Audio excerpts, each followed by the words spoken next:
Halo semuanya, perkenalkan nama saya Kalisa Jalin Kartika dengan NPM akhir 015.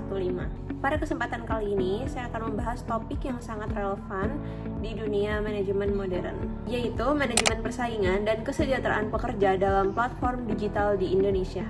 Topik ini menarik karena industri ojek online seperti Gojek, Grab, Maxim, dan InDrive menghadapi tantangan yang besar untuk menjaga keseimbangan antara persaingan bisnis yang ketat dan kesejahteraan para pengemudi.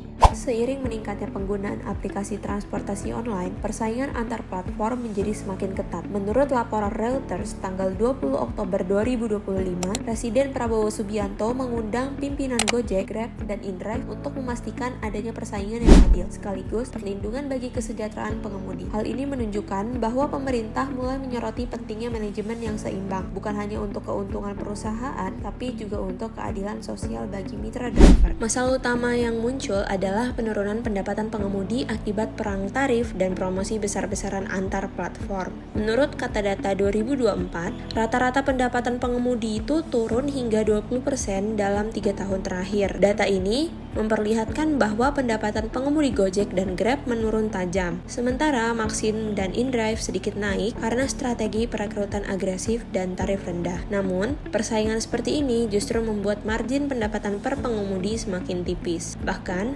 Reuters juga melaporkan adanya aksi protes dari ratusan pengemudi yang menuntut sistem intensif yang lebih adil. Dari sisi manajemen, fenomena ini menunjukkan adanya tantangan besar dalam stakeholder management. Bagaimana perusahaan itu dapat menyeimbangkan kepentingan pemegang saham, pelanggan, dan mitra kerja. Berdasarkan teori job demand resist model, tekanan kerja tinggi dan pendapatan rendah dapat menurunkan motivasi serta loyalitas pengemudi. Dari data yang dicantumkan terlihat bahwa jumlah pengemudi terus meningkat dari 3,5 juta di tahun 2022 menjadi 5,6 juta pada 2025. Tetapi pendapatan justru menurun. Artinya, pertumbuhan industri digital belum sepenuhnya meningkatkan kesejahteraan pekerja. Jika kondisi ini berlanjut, perusahaan akan menghadapi risiko turnover yang tinggi dan penurunan citra merek. Sekarang kita lihat data yang menunjukkan distribusi penghasilan driver per platform pada tahun 2025. Grafik ini menampilkan perbandingan rata-rata penghasilan bulanan dan tingkat kepuasan pengemudi terhadap sistem tarif di 4 platform besar, yaitu Gojek, Grab, Maxim, dan InDriver. Dari grafik ini terlihat bahwa Gojek mencatat penghasilan rata-rata sekitar 6 juta per bulan dengan 42% pengemudi merasa pendapatannya cukup. Grab memiliki rata-rata 5,8 juta dan hanya 40% pengemudi yang menyatakan puas. Maxim dan InDrive sedikit lebih rendah secara nominal, yaitu di kisaran 5,5 hingga 5,3 juta. Tetapi tingkat kepuasan mereka lebih tinggi, yakni di 45-47%. Perbedaan ini menunjukkan bahwa tingkat kepuasan tidak selalu bergantung pada besarnya pendapatan, melainkan juga pada rasa keadilan dan transparansi dalam sistem pembagian tarif. Banyak pengemudi di platform besar merasa bahwa algoritma dan potongan aplikasi kurang jelas, sehingga menurunkan persepsi kesejahteraan mereka.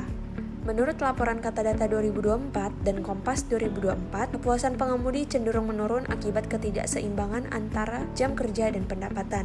Artinya, secara manajerial, perusahaan perlu meninjau ulang kebijakan insentif agar tidak hanya fokus pada volume order, tetapi juga memperhatikan kesejahteraan mitra kerja. Data ini menegaskan bahwa walaupun penghasilan antar platform terlihat tidak jauh berbeda, kesejahteraan pengemudi tetap menjadi isu penting dalam manajemen sumber daya manusia digital. Untuk mengatasi masalah ini, diperlukan strategi manajemen yang berorientasi pada keseimbangan antara efisiensi dan keadilan sosial. Beberapa langkah yang dapat dilakukan antara lain, yang pertama, transparansi algoritma penentuan tarif agar pengemudi itu memahami dasar pembagian pendapatan. Yang kedua, program intensif berkelanjutan, bukan hanya promosi jangka pendek. Yang ketiga, pelatihan digital skill untuk membantu pengemudi beradaptasi dengan teknologi dan peluang baru. Yang keempat, kolaborasi dengan pemerintah untuk menciptakan regulasi yang melindungi mitra driver secara berkelanjutan. Menurut Antara News, tahun 2025, pemerintah sedang menyiapkan regulasi baru yang berfokus pada perlindungan sosial dan asuransi kerja bagi pengemudi ojek online. Ini langkah positif untuk manajemen industri digital ke depan. Sebagai kesimpulan, manajemen dalam bisnis digital seperti ride-hailing tidak hanya tentang strategi persaingan, tapi juga tentang tanggung jawab sosial terhadap pekerjanya. Perusahaan yang mampu menyeimbangkan kedua hal ini akan memiliki keunggulan kompetitif yang berkelanjutan. Terima kasih sudah menyimak, semoga pembahasan ini memberi wawasan baru tentang pentingnya manajemen yang adil dan beretika di era digital.